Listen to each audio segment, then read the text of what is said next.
ദിവസവും ദിനം പ്രതി അനുക്ഷണം ഓരോ സെക്കൻഡിലും, അതായത് ആത്മാവിനെ മറന്ന് ഒരു സെക്കൻഡ് ഇവിടെ ജീവിക്കരുത്.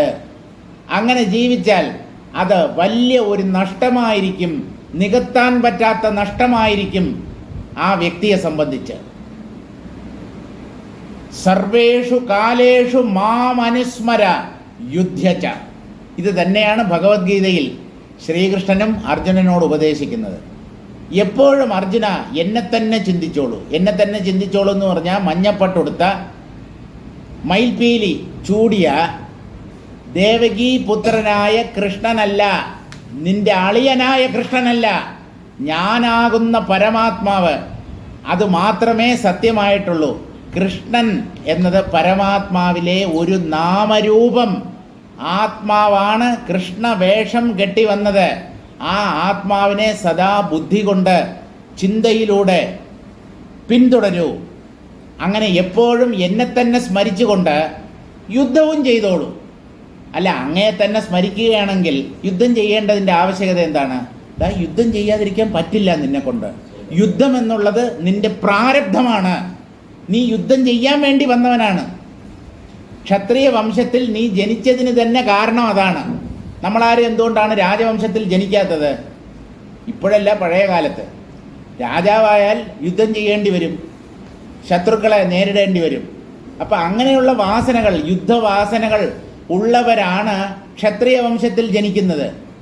മന്ത്രം, അതുപോലെ വേദങ്ങൾ, ഇതൊക്കെ പഠിക്കണം എന്ന് വാസനയുള്ളവനാണ് ബ്രാഹ്മണനായി ജനിക്കുന്നത്. അല്ല എന്ന് പറയാൻ പറ്റുമോ? ഓരോരുത്തരുടെ അനുസരിച്ചാണ് അവർക്ക് ജന്മം ലഭിക്കുന്നത്. അതുകൊണ്ട് ഈ വാസനകളിലൂടെ ഒരു ജന്മം നേടുമ്പോൾ വാസനാക്ഷയം നേടാനും ശ്രമിക്കുക. അല്ലാതെ ഈ വാസനകളോട് കൂടെ തന്നെയാണ് നമ്മൾ ഇവിടം വിട്ടു പോകുന്നതെങ്കിൽ വീണ്ടും അതേ വാസനകൾ കാരണമായി തിരിച്ചു വരേണ്ടി വരും. നിങ്ങൾക്ക് വേദം ജപിച്ച് തൃപ്തിയായില്ലെങ്കിൽ വേദം ജപിക്കാനായി അല്ലെങ്കിൽ വേദമന്ത്രങ്ങൾ ഉച്ചരിക്കാനായി നിങ്ങൾ മടങ്ങി വരും. മടങ്ങി വന്നേ പറ്റൂ. ഇവിടെ ഒരു മടങ്ങി വരവ്, തിരിച്ചു വരവ് ഉണ്ടാകരുത് എന്ന് നിങ്ങൾക്ക് ആത്മാർത്ഥമായി ആഗ്രഹമുണ്ടെങ്കിൽ ഒന്നിലും ആഗ്രഹം പാടില്ല. സകല വാസനകളെയും ഉള്ളിൽ നിന്ന് തുടച്ചു നീക്കുക. ആത്മാവിനെ മാത്രം ദർശിക്കണം, ആത്മജ്ഞാനം നേടണം എന്നുള്ള ഒരൊറ്റ ആഗ്രഹം, ഒരു ലക്ഷ്യം മാത്രമേ നമ്മുടെ ഉള്ളിൽ ഉണ്ടാകാവൂ. ആ ആഗ്രഹം ഒരിക്കലും നമുക്ക് ബന്ധകാരണമായി തീരുകയില്ല. അത് പുനർജന്മത്തിന് കാരണമാവില്ല. ആത്മാവിനെ അറിയണം എന്നുള്ള ആഗ്രഹം. അപ്പോൾ ഉദ്വേഗത്തെ ഉപേക്ഷിച്ചിട്ട് ഗൃഹീത്വാ അനുദിനം ക്ഷണം ദിവസേന ഈ ശാസ്ത്രത്തെ പരിശീലിക്കൂ, അഭ്യസിക്കൂ, ഇതിനെ തന്നെ കേൾക്കൂ, ഈ ഗ്രന്ഥത്തെ വായിക്കൂ. വസിഷ്ഠ മഹർഷി ഈ ഗ്രന്ഥത്തെ വായിക്കൂ എന്ന് പറയില്ല. കാരണം വസിഷ്ഠ മഹർഷിയാണ് രാമന് ഉപദേശിക്കുന്നത്. വസിഷ്ഠ മഹർഷി എഴുതിയ പുസ്തകമല്ല യോഗവാസിഷ്ഠം. അങ്ങനെ എന്തെങ്കിലും തെറ്റിദ്ധാരണ ഉണ്ടെങ്കിൽ ഇപ്പം തന്നെ മാറ്റിക്കൊള്ളണം. വസിഷ്ഠ മഹർഷിയുടെ കൃതിയല്ല യോഗവാസിഷ്ഠം. യോഗവാസിഷ്ഠത്തിൻ്റെ രചയിതാവ് വാൽമീകി മഹർഷിയാണ്. അദ്ദേഹം വസിഷ്ഠൻ രാമനെ ഉപദേശിക്കുന്നത് പോലെയാണ് ഈ യോഗവാസിഷ്ഠം രചിച്ചിരിക്കുന്നത്. അതുകൊണ്ട് വസിഷ്ഠൻ എൻ്റെ ഈ ഗ്രന്ഥം പഠിക്കൂ എന്ന് പറയുന്നില്ല. കാരണം വസിഷ്ഠ മഹർഷി അങ്ങനെ ഗ്രന്ഥമൊന്നും എഴുതിയിട്ടില്ല. പക്ഷേ അദ്ദേഹത്തിൻ്റെ വാക്കുകളിൽ അദ്ദേഹത്തിന് അമിതമായ വിശ്വാസമുണ്ട് എന്ന് നമുക്ക് മനസ്സിലാക്കാം.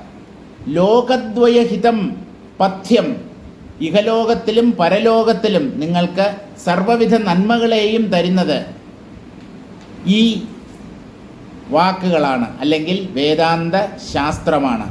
ഇത് പഥ്യമാണ്. പഥ്യം എന്ന് പറഞ്ഞാൽ ആയുർവേദ ശാസ്ത്രത്തിലാണ് ആ വാക്ക് ഉപയോഗിക്കുന്നത്. പഥ്യം നോക്കണം എന്ന് പറഞ്ഞാൽ ഒരു മരുന്ന് സേവിക്കുമ്പോൾ ചില ആഹാര സാധനങ്ങൾ നമ്മൾ ഒഴിവാക്കണം. ദിവസേന നമ്മൾ ഉപയോഗിക്കാത്ത മറ്റ് ചിലത് ആഹാരത്തിൽ ഉൾപ്പെടുത്തുകയും വേണം. ഇതിനെയാണ് പഥ്യമെന്ന് പറയുന്നത്. സാധാരണ കഴിക്കുന്നത് വേണ്ടാന്ന് വെക്കണം. സാധാരണ ആഹാരത്തിൽ ഉൾപ്പെടുത്താത്ത ചില ഐറ്റങ്ങൾ ആഹാരത്തിൽ ഉൾപ്പെടുത്തുകയും വേണം. അതിനെയാണ് പഥ്യം എന്ന് പറയുന്നത്. പഥ്യവും ഔഷധവും ചേരുമ്പോഴാണ് അസുഖം വേഗത്തിൽ മാറുന്നത്.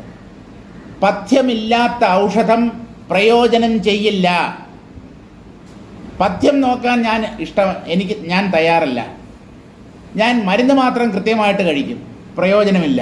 വാസ്തവത്തിൽ മരുന്ന് ഫലിക്കണമെങ്കിൽ പഥ്യം നോക്കിയേ പറ്റൂ. ഈ പഥ്യം എന്നുള്ള ഒരു കൺസെപ്റ്റ് ഒട്ടും തന്നെ ഇല്ലാത്ത ഒരു ചികിത്സാ സമ്പ്രദായമാണ് ഈ അലോപ്പതി എന്ന് പറയുന്നത്.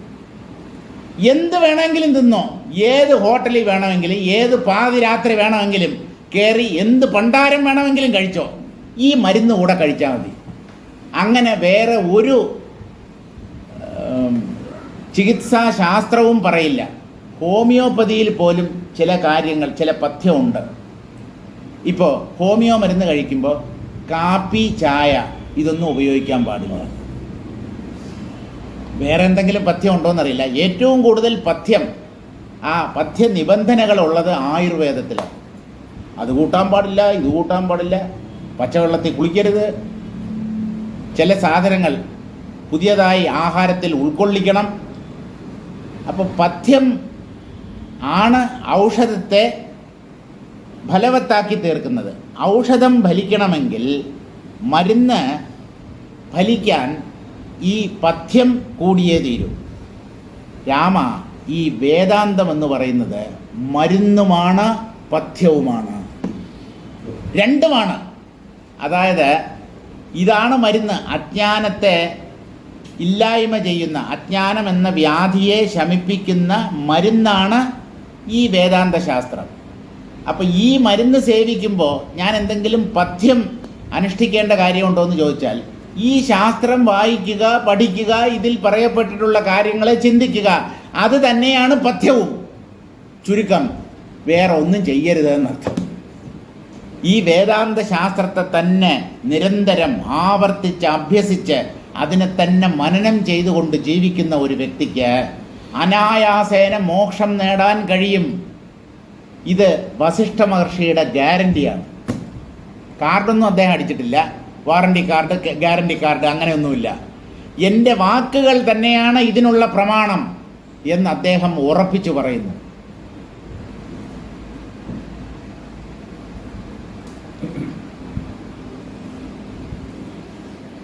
പഥ്യമിതം ശാസ്ത്രം വിചാര്യതാം. ഇത് പഥ്യം എന്ന് പറഞ്ഞാൽ നമ്മുടെ അസുഖം മാറ്റുന്ന, അജ്ഞാനമാകുന്ന വ്യാധിയെ ഉന്മൂലനാശം ചെയ്യുന്ന ഒരു ശാസ്ത്രമാണ്. ഇതിനെ വിചാരം ചെയ്യൂ. ഇതാണ് നിങ്ങളാൽ വിചാരം ചെയ്യപ്പെടേണ്ടത്, ഈ ശാസ്ത്രം. മറ്റുള്ളത് മോശമാണെന്ന് വസിഷ്ഠ മഹർഷിക്ക് അഭിപ്രായമില്ല. പക്ഷേ എൻ്റെ വാക്കുകൾ ശ്രദ്ധിക്കുന്നവൻ അവൻ മുക്തനായി തീരും.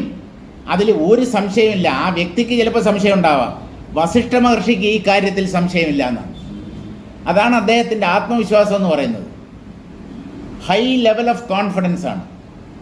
ഇത് പഠിക്കുന്നവൻ, എൻ്റെ വാക്ക് കേൾക്കുന്നവൻ, അവൻ തീർച്ചയായും മോക്ഷം നേടുക തന്നെ ചെയ്യും. അതുകൊണ്ട് ഈ ശാസ്ത്രത്തെ വിചാരം ചെയ്യൂ. വിചാരം ചെയ്യുക എന്ന് പറഞ്ഞാൽ കേട്ട് അതിനെ ചിന്തിച്ച് മനസ്സിലാക്കുക, അതിനെ തന്നെ ആവർത്തിച്ച് വിചാരം ചെയ്യുക എന്നർത്ഥം. തർഹി കം ഗ്രന്ഥമുപാദായ വിചാരോ അഭ്യസനീയഃ കേന വാ ശീഘ്രം പ്രബോധഃ സിദ്ധ്യേത് തത്രാഹ. ഇപ്പോൾ ജീവൻ മുക്തി നേടണം, ജ്ഞാനത്തിൽ ഉറപ്പ് വരണം എന്ന് പറഞ്ഞു. അങ്ങനെയാണെങ്കിൽ ഏത് ഗ്രന്ഥത്തെയാണ് ഞാൻ വായിക്കേണ്ടത്, അല്ലെങ്കിൽ അധ്യയനത്തിനായി തിരഞ്ഞെടുക്കേണ്ടത്? എൻ്റെ വിചാര പദ്ധതി എപ്രകാരമുള്ളതായിരിക്കണം? ഏത് ലൈൻ ഓഫ് തിങ്കിങ്, ഏത് യുക്തിയുടെ ഏത് മാർഗത്തിലൂടെയാണ് ഞാൻ ഈ സത്യത്തെ ഉറപ്പിക്കേണ്ടത്? എൻ്റെ വിചാര പ്രക്രിയ എങ്ങനെയുള്ളതായിരിക്കണം? എങ്ങനെയാണ് ഈ ആത്മതത്വത്തെ ഞാൻ വീണ്ടും വീണ്ടും അഭ്യസിക്കേണ്ടത്? കേനവാ ശീഘ്രം പ്രബോധ സിദ്ധ്യേത്. എനിക്ക് ഒരുപാടൊന്നും കാത്തു നിൽക്കാൻ നിവൃത്തിയില്ല. ഞാൻ ക്ഷമ തീരെ ഇല്ലാത്ത ഒരു വ്യക്തിയാണ്. എത്രയും പെട്ടെന്ന് എനിക്ക് ആത്മജ്ഞാനം നേടണം. അതിനുള്ള എന്തെങ്കിലും മാർഗമുണ്ടോ എന്ന് ചോദിച്ചാൽ ആ ചോദ്യത്തിനുള്ള മറുപടിയായിട്ടാണ് വസിഷ്ഠ മഹർഷി ഇത് പറയുന്നത്. നൃ ശമാധിസാധന സമ്പന്ന പുരുഷേണ ആലസ്യാരത്യാദ്യുദ്വേഗം തദ്ധേതു യഥേഷ്ട അശന ദുസ്സംഗാദിച പരിത്യജ്യ ക്ഷണം ഗുരുശുശ്രൂഷാദി നിയമം ഗൃഹീത്വ ഇദം മഹാരാമായണാഖ്യം ശാസനാത് ശാസ്ത്രം അനുദിനം വിചാര്യത. ഈ യോഗവാസിഷ്ഠത്തിന് മറ്റൊരു പേരുണ്ട്, മഹാരാമായണം. വാസിഷ്ഠരാമായണം, യോഗവാസിഷ്ഠരാമായണം, വാസിഷ്ഠ മഹാരാമായണം, അല്ലെങ്കിൽ മഹാരാമായണം, ജ്ഞാനവാസിഷ്ഠം, ഇങ്ങനെ പല പേരുകളുണ്ട്. വസിഷ്ഠ മഹർഷി ഉപദേശിച്ചതായതുകൊണ്ടാണ് യോഗവാസിഷ്ഠം എന്ന പേര്. ജ്ഞാനവാസിഷ്ഠം എന്ന പേരും സിദ്ധിച്ചത്. ജ്ഞാനം ആദ്യന്തം ഇതിൽ പ്രതിപാദിക്കപ്പെട്ടിരിക്കുന്നത് കൊണ്ട് ജ്ഞാനവാസിഷ്ഠം എന്ന ഒരു പേരും ഈ ഗ്രന്ഥത്തിന് സിദ്ധിച്ചു. ഇപ്പോൾ മനുഷ്യൻ എന്താണ് വേണ്ടത് എന്ന് ചോദിച്ചാൽ, ശമാധി സാധന സമ്പന്ന പുരുഷേണ, ശമം തുടങ്ങിയ സാധനകൾ ആദ്യമായി നേടണം. സാധന ചതുഷ്ടയ സമ്പത്ത് എന്ന് വിവേക ചൂടാമണിയുടെ ആദ്യം തന്നെ ശങ്കരാചാര്യർ പറയുന്ന ആ 4 തരത്തിലുള്ള സാധനകൾ, ആ സമ്പത്തുകൾ, വിവേകം, വൈരാഗ്യം, ശമം, ദമം മുതലായ 6 ഗുണവിശേഷങ്ങൾ, മോക്ഷം നേടണം എന്നുള്ള ആഗ്രഹം. ഈ 4 എണ്ണമാണ് സാധന ചതുഷ്ടയം എന്ന പേരിൽ അറിയപ്പെടുന്നത്. ആ സാധന ചതുഷ്ടയ സമ്പത്ത് നേടിയവനായി ആലസ്യ അരത്യാദ്യുദ്വേഗം, ആലസ്യത്തെ ആദ്യം ഉപേക്ഷിക്കണം. ആലസ്യം എന്ന് പറഞ്ഞാൽ മടി. അതായത് കുറേയൊക്കെ ഇത് വായിച്ചു കഴിയുമ്പോൾ അല്ലെങ്കിൽ കുറേ കേട്ട് കഴിയുമ്പോൾ, ഇനി എന്തിന്, ഒരേ കാര്യമല്ലേ പറയുന്നത്, പറഞ്ഞത് തന്നെ വീണ്ടും വീണ്ടും പറയുന്നു, ഇനിയിപ്പോൾ ഇതൊന്നും കേട്ടിട്ട് കാര്യമില്ല എന്ന് നമുക്കൊരു മുഷിപ്പ് അല്ലെങ്കിൽ മടുപ്പ് ഈ തത്വശ്രവണത്തിൽ ഒരിക്കലും ഉണ്ടാകരുത്. മടുത്തു പോരുത്, ജീവിതത്തിലും മടുപ്പ് തോന്നരുത്, ശ്രവണത്തിലും മടുപ്പ് തോന്നരുത്, നമ്മുടെ സാധനാനുഷ്ഠാനങ്ങളിലും മടുപ്പ് തോന്നരുത്, മുഷിപ്പ് തോന്നരുത്. ആലസ്യം ഒരിക്കലും പാടില്ല. ആലസ്യം എന്ന് പറയുന്നത് നമ്മുടെ ശരീരത്തിൽ തന്നെ നമ്മോടൊപ്പം കഴിയുന്ന നമ്മുടെ ശത്രുവാണ്. ആലസ്യം ഹി മനുഷ്യാണാം ശരീരസ്ഥോ മഹാരിപുഹു എന്നാണ് പ്രമാണവാക്യം. ആലസ്യം, മടി, അലസത എന്ന് പറയുന്നത് നമ്മുടെ ഉള്ളിൽ തന്നെയുള്ള നമ്മുടെ ബദ്ധശത്രുവാണ്. അവനെ അവിടെ വാഴിക്കരുത്, അവനെ എത്രയും പെട്ടെന്ന് അടിച്ചു പുറത്താക്കണം. ഉത്സാഹത്തോടു കൂടി വേണം നാം ആത്മീയ സാധനകൾ അനുഷ്ഠിക്കേണ്ടത്. എത്ര കാലമായി പൂജ ചെയ്യുന്നു, എത്ര കാലമായി ഒരേ മന്ത്രം ജപിക്കുന്നു, എന്തിനിത്, നിർത്തിക്കളയാം. അങ്ങനെ തോന്നരുത്, അങ്ങനെ ഒരു വിചാരം നമ്മുടെ ഉള്ളിൽ ഉണ്ടാവരുത്. ആലസ്യ അരതി, അതായത് ഈ വേദാന്തം കുറേ കേട്ടു, ഇനിയിപ്പോൾ പുതിയതായിട്ടൊന്നും ഈ ശാസ്ത്രത്തിൽ പറയുന്നില്ല. ഏത് സത്സംഗത്തിൽ ചെന്നിരുന്നാലും ആര് സംസാരിച്ചാലും ഏതാണ്ട് ഇതേ കാര്യങ്ങൾ തന്നെയാണ്.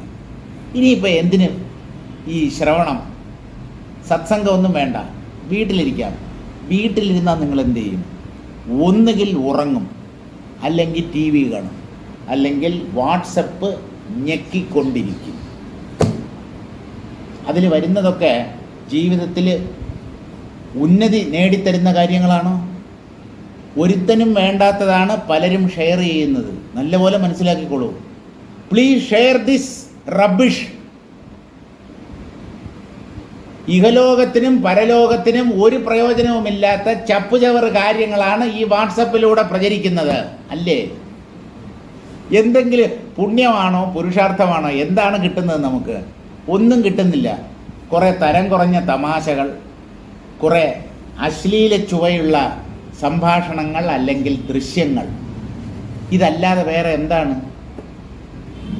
അപൂർവമായിട്ട് മാത്രമേ എന്തെങ്കിലും ആത്മീയമായിട്ടുള്ള വിഷയങ്ങൾ ഈ വാട്സപ്പിലൂടെ വരാറുള്ളൂ. അതാരും കാണാറുമില്ല, ഷെയർ ചെയ്യാറുമില്ല. അതിനെ എടുത്തിട്ട് ബാക്കി കാണേണ്ടതൊക്കെ കണ്ടിട്ട് മറ്റേത് ആ സ്വാമിയുടെ പ്രഭാഷണം, ഇത് ചിദാനന്ദപുരി സ്വാമിയുടെ പ്രഭാഷണം, ഇത് ദുർഗാനന്ദ സ്വാമിയുടെ പ്രഭാഷണം, ഇത് രമേശ് സ്വാമിയുടെ പ്രഭാഷണം, ഡിലീറ്റ് ആൾ. സംഭവം തീർന്നു. എല്ലാറ്റിനും മൊത്തമായിട്ട് ഒരൊറ്റ ഡിലീറ്റ്, പ്രശ്നം തീർന്നു. കാരണം മൊബൈലിൽ സ്പേസ് ഓക്യുപ്പൈ ചെയ്യാണ്. അപ്പോൾ അതിൽ നമ്മൾ ആ സ്ഥലം ഉണ്ടാക്കാൻ വേണ്ടി ആവശ്യമില്ല എന്ന് ഇവൻ കരുതുന്ന, എന്നാൽ ഇവന് വാസ്തവത്തിൽ നന്മ മാത്രം ഉണ്ടാക്കുന്ന കാര്യങ്ങളെ നമ്മൾ ഒരു ഉളുപ്പുമില്ലാതെ ഡിലീറ്റ് ചെയ്ത് കളയും. ആവശ്യമില്ലാത്തത് നമ്മൾ സൂക്ഷിച്ച് വെക്കുകയും ചെയ്യും. എപ്പോഴും ഇങ്ങനെയാണ്. നമുക്ക് ജീവിതത്തിൽ ആവശ്യമില്ലാത്തതിനെയാണ് നമ്മൾ സമ്പാദിക്കുകയും നമ്മുടേതുകളാക്കി നിലനിർത്തുകയും ചെയ്യുന്നത്. ആവശ്യമുള്ളതിൽ നമുക്ക് അല്പം പോലും ശ്രദ്ധയില്ല. എന്തുകൊണ്ട് വരുന്നില്ല എന്ന് ചോദിച്ചു കഴിഞ്ഞാൽ ഞാൻ നിങ്ങളോട് വെല്ലുവിളിക്കാം, ബെറ്റ് വയ്ക്കാം. നിങ്ങൾ ഓരോരുത്തരും 2 വ്യക്തികളെ, നിങ്ങൾ വരുന്നുണ്ട്, നിങ്ങൾ ഓരോരുത്തരും അടുത്ത ക്ലാസ്സിൽ വരുമ്പോൾ 2 വ്യക്തികളെ കൂടെ കൊണ്ടുവരണം. ഇത് കേൾക്കാൻ വേണ്ടി. അവസാനത്തെ റോയിൽ ഇരിക്കരുത്, ഫ്രണ്ടിൽ വന്നിരിക്കണം. ഇടയ്ക്ക് എഴുന്നേറ്റ് പോവുകയും ചെയ്യരുത്. ഈ നിബന്ധനകളൊക്കെ നിങ്ങൾ ആദ്യമേ തന്നെ മുന്നോട്ട് വെച്ച് കഴിഞ്ഞാൽ എനിക്ക് ഉറപ്പുണ്ട് ഒരൊറ്റ കുഞ്ഞും ഇവിടെ വരില്ല. നിങ്ങളുടെ കുടുംബാംഗങ്ങൾ പോലും ഇത് കേൾക്കാൻ ഇവിടെ വരില്ല. ഉറപ്പിച്ച് പറയാൻ പറ്റും. കാരണം ആർക്കും വേണ്ടാത്ത ചരക്കാണ് ഞാൻ വിറ്റഴിച്ചു കൊണ്ടിരിക്കുന്നത്. ആർക്കും വേണ്ട. ഇടയ്ക്ക് ഈ വാസിഷ്ഠത്തിൻ്റെ ആരംഭത്തിൽ വസിഷ്ഠ മഹർഷി ഉള്ളു നൊന്ത് ഒരു ശ്ലോകം പറഞ്ഞു. ആ ശ്ലോകം മുഴുവൻ ഓർമ്മയില്ല, അതിൻ്റെ പ്രസക്തമായ ഭാഗം മാത്രം പറയാം. ഊർധ്വബാഹുർ വിരവും യേഷ ന കശ്ചിത് ശൃണോതി മാം. 2 കൈകളും തലയുടെ മുകളിൽ ഉയർത്തിപ്പിടിച്ചുകൊണ്ട് ഞാൻ ഈ സത്യത്തെ ലോകത്തോട് പ്രഖ്യാപിക്കുന്നു. പക്ഷേ ഒരുത്തം പോലും ഇത് കേൾക്കാൻ തയ്യാറല്ല. ഒരു കിളവൻ ഇങ്ങനെ വിളിച്ചു നടക്കുന്നു റോട്ടിലൂടെ. അവനോട് അല്പമെങ്കിലും കാരുണ്യം തോന്നി ആരെങ്കിലുമൊക്കെ കേൾക്കണ്ടേ, പക്ഷേ ആരും കേൾക്കുന്നില്ല. വസിഷ്ഠ മഹർഷിക്ക് നഷ്ടമൊന്നുമില്ല. അദ്ദേഹത്തിന് കോപ്പിറൈറ്റ് ഇല്ല, റോയൽറ്റി ഇല്ല. 10 പൈസയുടെ പ്രതിഫലം ആഗ്രഹിക്കാതെയാണ് ഇങ്ങനെയുള്ള വാക്കുകൾ വസിഷ്ഠ മഹർഷി രാമന് ഉപദേശിക്കുന്നത്. വാൽമീകി മഹർഷിക്ക് ഈ യോഗവാസിഷ്ഠം രചിച്ചതുകൊണ്ട് നയാ പൈസയുടെ പ്രയോജനം അദ്ദേഹത്തിന് ഉണ്ടായിട്ടില്ല, ഉണ്ടാവണമെന്ന് അദ്ദേഹത്തിന് താല്പര്യവുമില്ല. യാതൊരു പ്രതിഫലേച്ഛയും കൂടാതെ ലോകത്തിൻ്റെ നന്മ, ലോകത്തിലുള്ളവരെല്ലാം മുക്തരാകണം എന്നുള്ള ഒരൊറ്റ സതുദ്ദേശത്തോടു കൂടിയാണ് എല്ലാ വേദാന്ത കൃതികളും രചിക്കപ്പെട്ടിട്ടുള്ളത് എന്ന സത്യം മനുഷ്യർ തിരിച്ചറിയണം. അങ്ങനെ പ്രതിഫലേച്ഛ കൂടാതെ എഴുതപ്പെട്ട കൃതികളെ വെച്ചുകൊണ്ട് കുറേ പേര് പണം സമ്പാദിക്കുന്നു. അത് നമുക്ക് വന്ന മൂല്യ തകർച്ചയാണ്. ഇതൊക്കെ വിറ്റ് കാശാക്കാൻ ശ്രമിക്കുന്നവർ അധ്യാത്മ ഗ്രന്ഥങ്ങളെയും അതുപോലെയുള്ള പ്രഭാഷണങ്ങളെയുമൊക്കെ ധനസമ്പാദനത്തിനായി ഉപയോഗിക്കാൻ ശ്രമിക്കുന്നവർ, അവരെക്കാളും നിന്ദ്യർ, നീചന്മാർ വേറെ ആരുമില്ല. ഇത് പഠിച്ച് മനസ്സിലാക്കേണ്ടതാണ്. ജീവിതത്തിൽ നടപ്പിലാക്കേണ്ട കാര്യങ്ങളാണ്.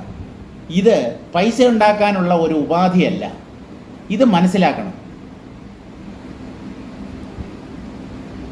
അപ്പോൾ ഒരിക്കലും ആലസ്യം ഉണ്ടാകരുത്, അരതി ഉണ്ടാകരുത്. അരതി എന്ന് പറഞ്ഞാൽ വേദാന്തത്തിൽ താല്പര്യം കുറഞ്ഞു പോവുക പാടില്ല. ഒരേ താല്പര്യത്തോടു കൂടി പറ്റുമെങ്കിൽ ആ താല്പര്യം വർദ്ധിച്ചു വരണം.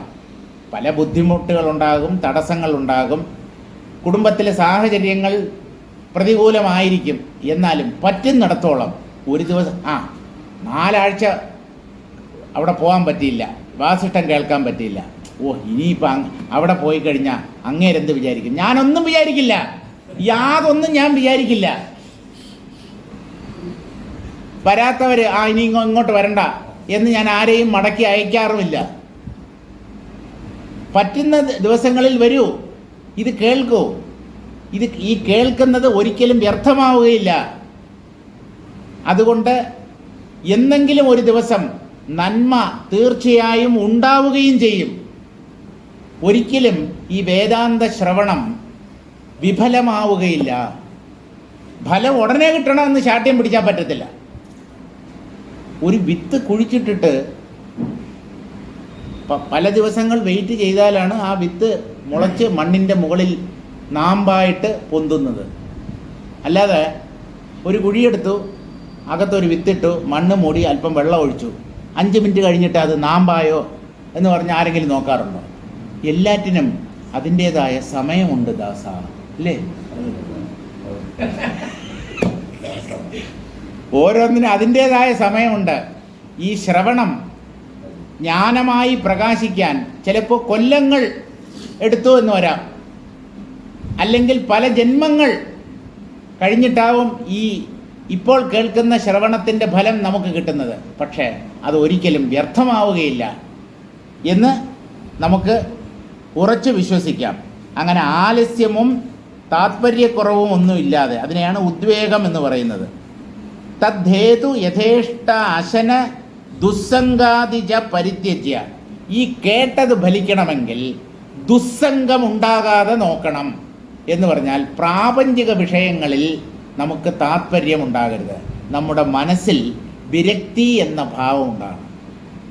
വൈരാഗ്യം അല്ലെങ്കിൽ വിരക്തി, ഡിറ്റാച്ച്മെൻറ്റ്, നിസ്സംഗത, അതും കൂടെ ഉണ്ടെങ്കിലേ ഈ ശ്രവണം ഫലിക്കുകയുള്ളൂ.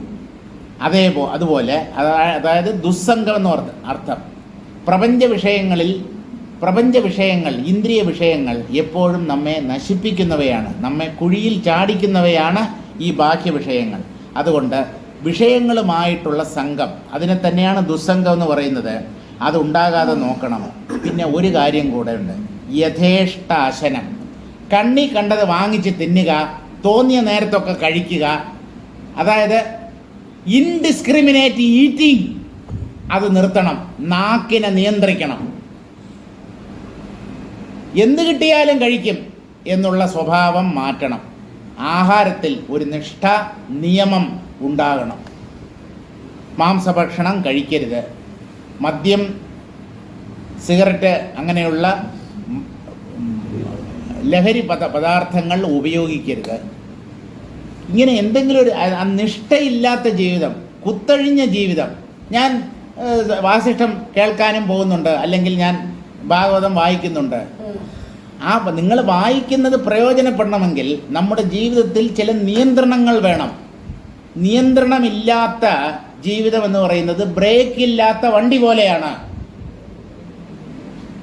ആക്സലറേറ്റർ ഉണ്ട്, ക്ലച്ചുണ്ട്, ഗിയറുണ്ട്, എല്ലാ പണ്ടാരവും ഉണ്ട്, ഫുൾ ടാങ്ക് പെട്രോളും ഉണ്ട്. പക്ഷേ ബ്രേക്ക് എന്ന് പറയുന്ന ഒരു സാധനം ഇല്ല. ആ വണ്ടി എടുത്തുകൊണ്ട് നിങ്ങൾ റോഡിൽ ഇറങ്ങുമോ? ഇവിടെ ആദ്യം വേണ്ടത് ബ്രേക്കാണ്.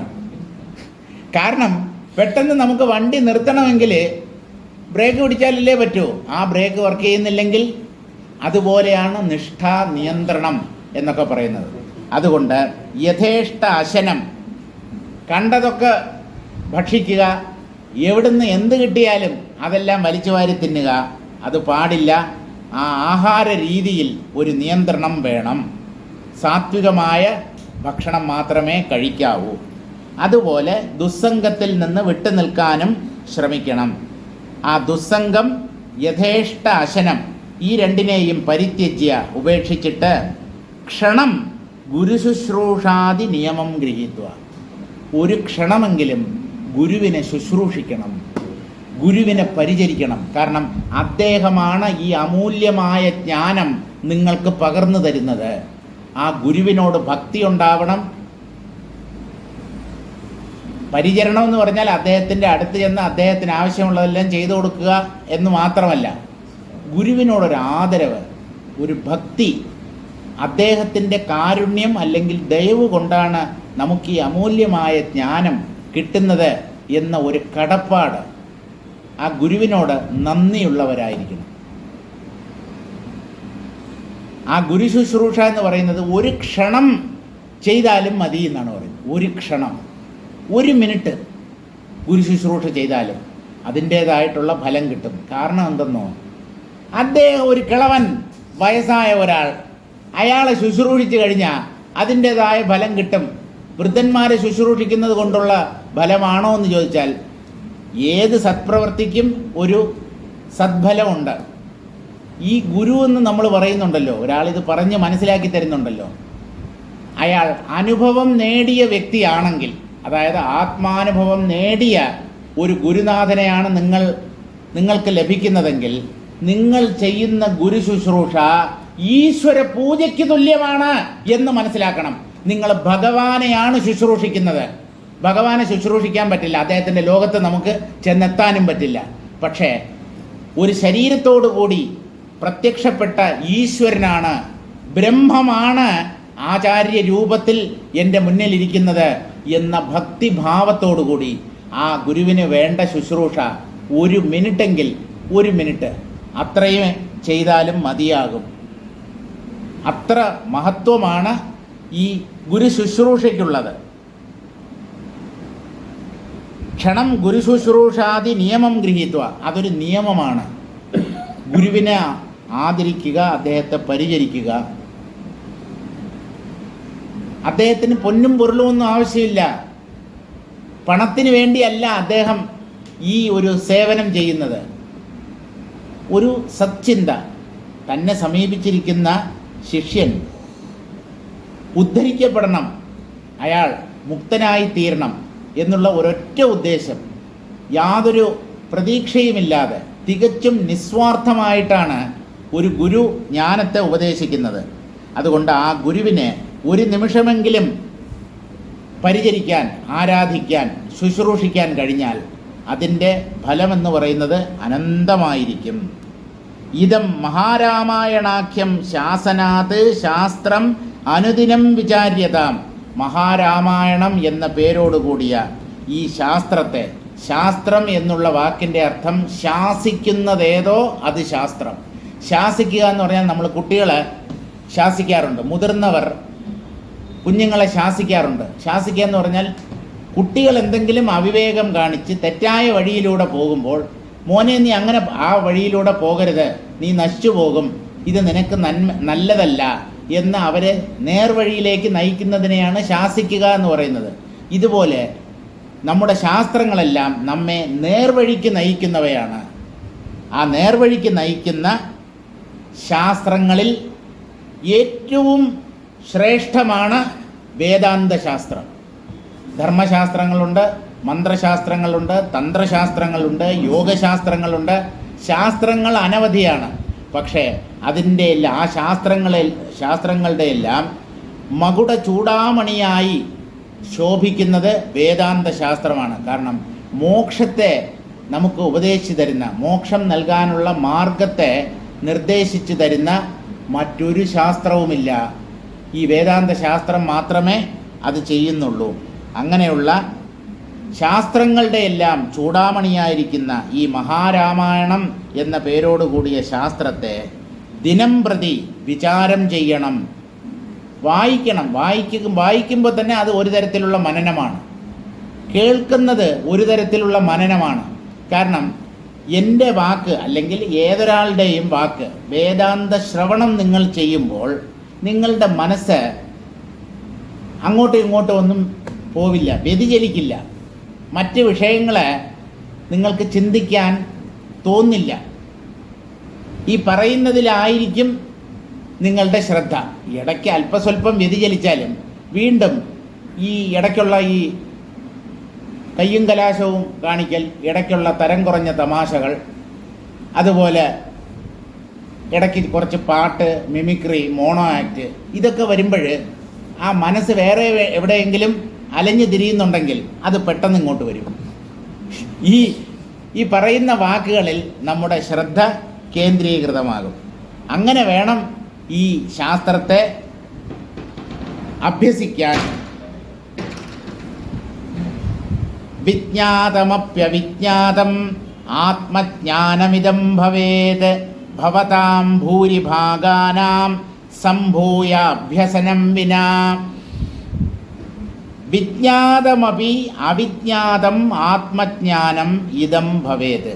നിങ്ങൾ ഇതുവരെ ആത്മജ്ഞാനം നേടാത്ത ഒരു വ്യക്തിയാണെങ്കിൽ, എന്തൊക്കെയോ സാധനകൾ ചെയ്തു, ഏതൊക്കെയോ സത്സംഗങ്ങളിൽ ചെന്നിരുന്നു, എന്നിട്ടും എനിക്ക് ആത്മജ്ഞാനം ലഭിച്ചില്ല, കൊല്ലങ്ങളായി ഞാൻ ഇതിനു വേണ്ടി പരിശ്രമിക്കുന്നു എന്നൊരു പരാതിയോടുകൂടി ആരെങ്കിലും ഇവിടെ വന്നിട്ടുണ്ടെങ്കിൽ അവർക്ക് ഈ ശാസ്ത്രം കേട്ട് കഴിഞ്ഞാൽ അവരുടെ പരാതി മാറിക്കിട്ടും, അവർ ആത്മജ്ഞാനികളായി മാറും. ഇതാണ് വസിഷ്ഠ മഹർഷിക്ക് പറയാനുള്ളത്.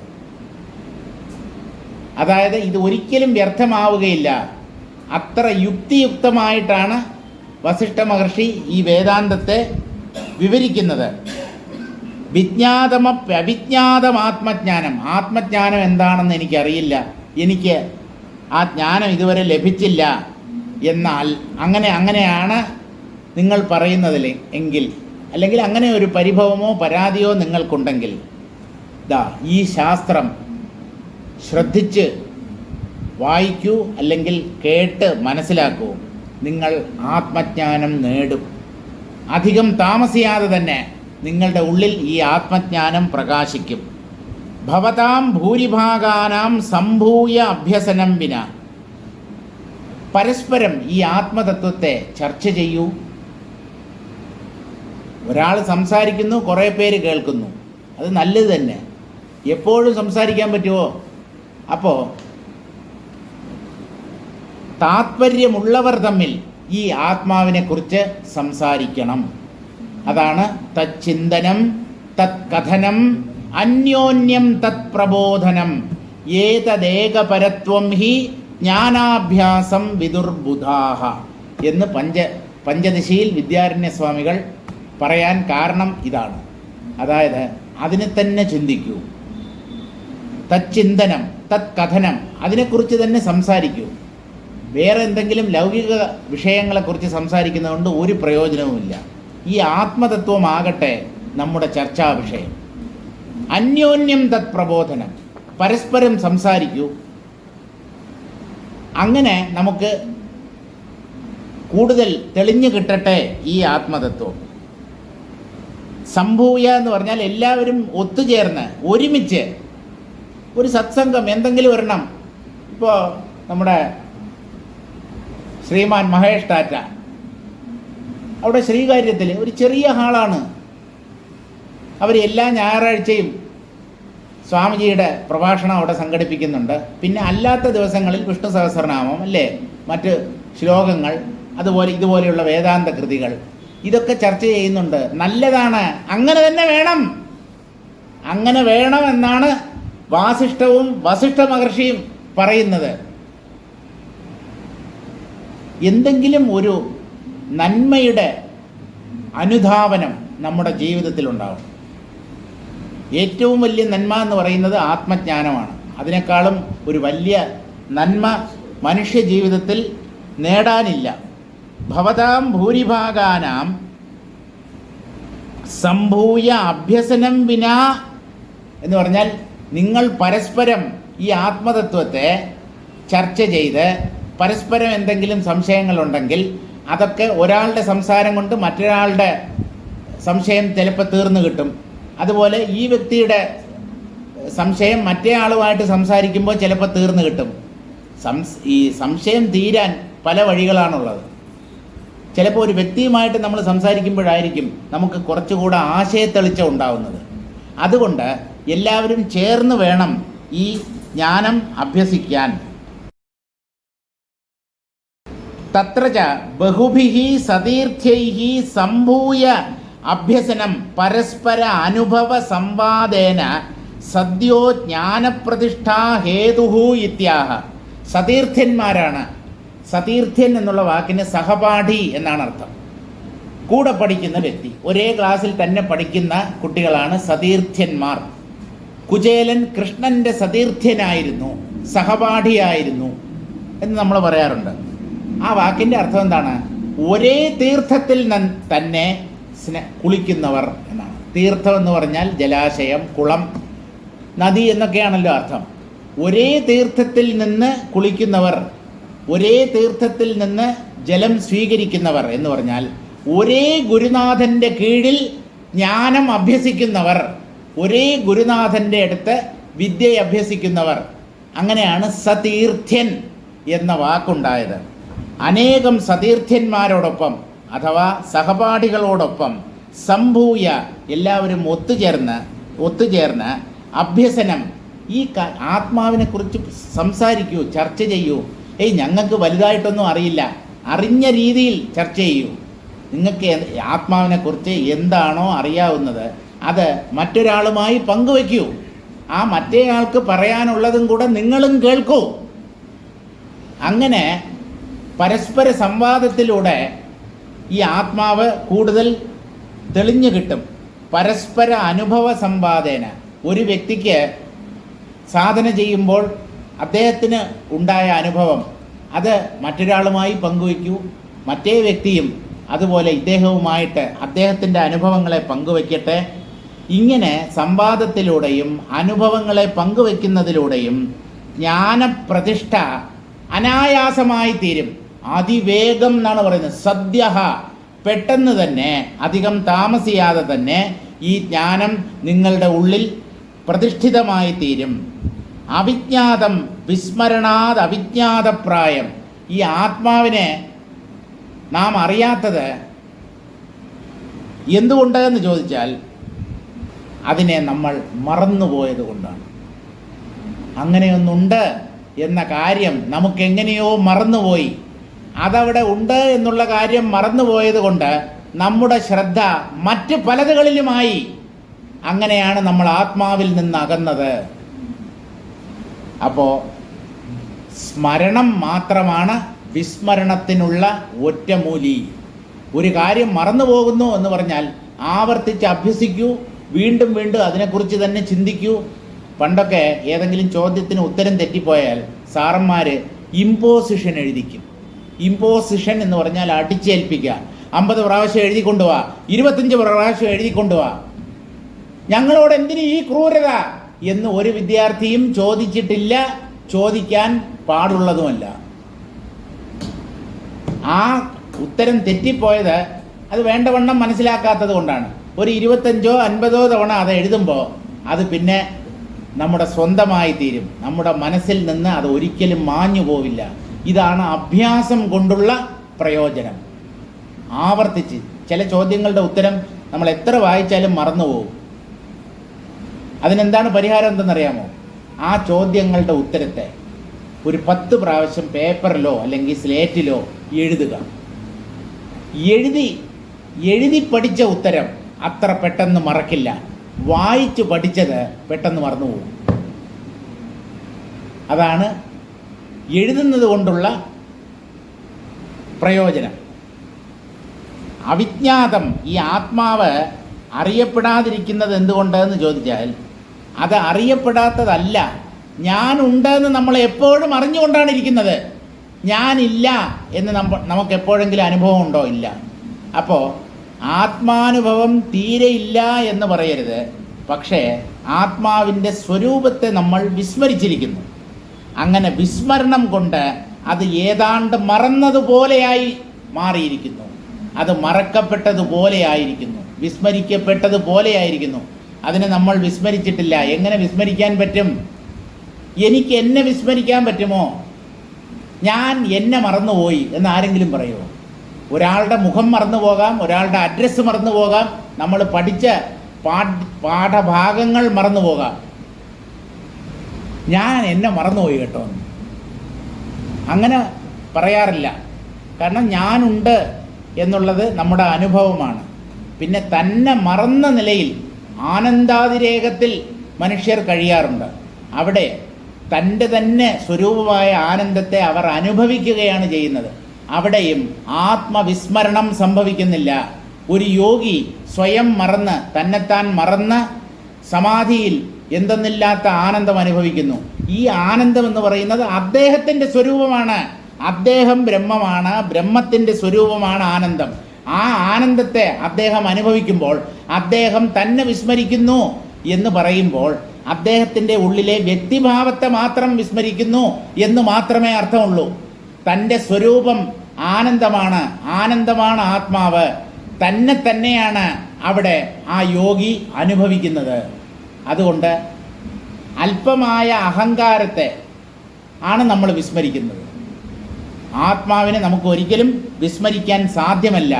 കാരണം ആത്മാവിനെ വിസ്മരിക്കണമെങ്കിൽ ആത്മാവ് വേണം, ഓർമ്മിക്കാനും ആത്മാവ് വേണം, ആത്മാവിനെ മറക്കാനും ആത്മാവ് വേണം, വസ്തുക്കളെ കാണാനും പ്രകാശം വേണം, ഇരുട്ടുണ്ടെന്നറിയാനും കണ്ണിലെ പ്രകാശം വേണം. എന്ന് പറഞ്ഞാൽ കണ്ണിലെ പ്രകാശം എന്ന് പറഞ്ഞാൽ കാഴ്ച എന്നാണ്. കണ്ണിൻ്റെ പ്രകാശമാണ് കാഴ്ച. കണ്ണില്ലാത്തവന് എപ്പോഴും ഇരുട്ടാണ്. കണ്ണുള്ളവന് പ്രകാശമില്ലാത്തപ്പോൾ മാത്രമേ ഇരുട്ട് അനുഭവപ്പെടുകയുള്ളൂ. അതുകൊണ്ട് വിസ്മരണം കൊണ്ട് ഏതാണ്ട് അറിയപ്പെടാത്തതുപോലെയായിരിക്കുന്നു ഈ ആത്മാവ്. ഭൂരിഭാഗാനാം ബഹുവിധ അസംഭാവനാദിശാലിനാം. പലതരത്തിലുള്ള വേണ്ടാത്ത ചിന്തകൾ, അനാവശ്യമായ വികാരങ്ങളും വിചാരങ്ങളും മനുഷ്യ മനസ്സിൽ പൊന്തുന്നുണ്ട്. ആ ചിന്തകളെയൊക്കെ കുറച്ചായിട്ട് നീക്കി അവയൊക്കെ നിയന്ത്രിച്ച് മനസ്സിനെ പവിത്രമാക്കി തീർക്കണം. അസംഭാവന എന്ന് പറഞ്ഞാൽ ആത്മാവിനെ ചിന്തിക്കാതിരിക്കുന്ന അവസ്ഥയാണ്. വിപരീത ഭാവന എന്ന് പറഞ്ഞാൽ ആത്മാവിനെ മറ്റൊന്നായി തെറ്റിദ്ധരിക്കുന്ന അവസ്ഥയാണ്. സംശയം എന്ന് പറഞ്ഞാൽ ഇതാണോ അതാണോ എന്ന വിചാരമാണ് സംശയം. ഇങ്ങനെ 3 തരം തടസ്സങ്ങൾ ആത്മജ്ഞാനത്തിനുണ്ട്. അസംഭാവന, വിപരീത ഭാവന, സംശയഭാവന. ഇങ്ങനെ 3 തടസ്സങ്ങൾ ആത്മജ്ഞാനത്തിനുണ്ട്. അതിൽ ഈ അസംഭാവനയെ ആദ്യം നശിപ്പിക്കണം. എന്ന് പറഞ്ഞാൽ ആത്മാവിനെ മറന്ന്, ആത്മാവിനെ ചിന്തിക്കാതെ കഴിയുന്ന ആ നില മാറണം. ആ അസംഭാവനയാണ് ഈ ആത്മജ്ഞാനത്തിനുള്ള ഏറ്റവും വലിയ തടസ്സം. അതുകൊണ്ട് നിരന്തരം ആത്മാവിനെ ഓർമ്മിക്കുക, സ്മരിക്കുക, അതിനെക്കുറിച്ച് തന്നെ ചിന്തിക്കുക. അങ്ങനെ ആകുമ്പോൾ അസംഭാവന എന്നുള്ള തടസ്സം മാറിക്കിട്ടും. ഇനി 2 തടസ്സങ്ങൾ ബാക്കിയുണ്ട്, സംശയഭാവനയും വിപരീത ഭാവനയും. അതിനെ യുക്തിയുക്തമായി വിചാരം ചെയ്യുന്നതിലൂടെ, ശാസ്ത്രങ്ങളെ പഠിക്കുന്നതിലൂടെ തെറ്റിദ്ധാരണകൾ മാറിക്കിട്ടും. ആത്മാവ് എന്താണ് എന്നുള്ള കാര്യത്തിൽ ഒരു വ്യക്തത വരും. അങ്ങനെ മറ്റ് 2 തടസ്സങ്ങളെയും കൂടെ നീക്കിയാൽ ആത്മജ്ഞാനം പ്രതിബന്ധങ്ങളില്ലാത്തതായി പ്രകാശിക്കും. അപ്പോഴാണ് ഒരു വ്യക്തി ആത്മജ്ഞാനിയായി തീരുന്നത്. അങ്ങനെ നമ്മൾ വലിയ മോശമില്ലാതെ 21 പദ്യങ്ങൾ വായിച്ച് അവസാനിപ്പിച്ചു. 16 നിന്നാണ് തുടങ്ങിയത്. എന്നാലും ഒരു 5-6 പദ്യങ്ങൾ വായിക്കാൻ പറ്റി.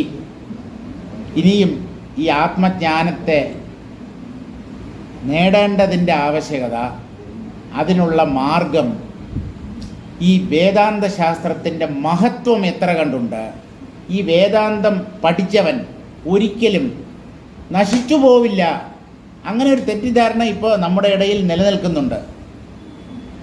ഭഗവത്ഗീത ക്ലാസ് അല്ലെങ്കിൽ വേറെ എവിടെയെങ്കിലും ഒരു സത്സംഗം കുട്ടികളെ കൊണ്ടുപോകരുത്. അയ്യോ, അവൻ ഇപ്പോഴൊന്നും കേൾക്കാൻ പാടില്ല, അവൻ മൂക്കിൽ പല്ല് വരുമ്പോൾ 90 വയസ്സ് ചാവാൻ കിടക്കുമ്പോൾ കേൾക്കേണ്ടതാണ് ഇങ്ങനെയുള്ള കാര്യങ്ങൾ എന്ന് ഈ കിളവന്മാരും കിളവികളും തന്നെ പറയുന്നുണ്ട്. എങ്ങനെ നന്നാവാനാണ് നമ്മുടെ സമൂഹം? കൊച്ചു കുട്ടികളാണ് ഇത് വന്ന് കേൾക്കേണ്ടത്. യുവാക്കൾ, യുവത്വത്തിൻ്റെ പ്രസരിപ്പുള്ളവർ, ചുണക്കുട്ടന്മാർ, നിങ്ങളെപ്പോലെ. എന്തായാലും ഈ വേദാന്ത ശാസ്ത്രത്തിൽ താല്പര്യം ഉണ്ടാവുക എന്ന് പറഞ്ഞാൽ അപ്പം നിങ്ങൾ ചെറുപ്പക്കാരായി മാറിക്കഴിഞ്ഞു. അപ്പം നിങ്ങൾ ചെറുപ്പക്കാരായി. അയ്യോ, എനിക്ക് 75 വയസ്സായി, അയ്യോ 82 വയസ്സായി, ഇനി ഞാൻ എന്തോ ചെയ്യാൻ? അങ്ങനെ വിചാരിക്കരുത്. ഞാൻ ഈ വൈകിയ വേളയിലെങ്കിലും, ഇനി അവശേഷിക്കുന്ന ആ ജീവിതകാലത്തിലെങ്കിലും ഇതൊക്കെ കേട്ട് മനസ്സിലാക്കും.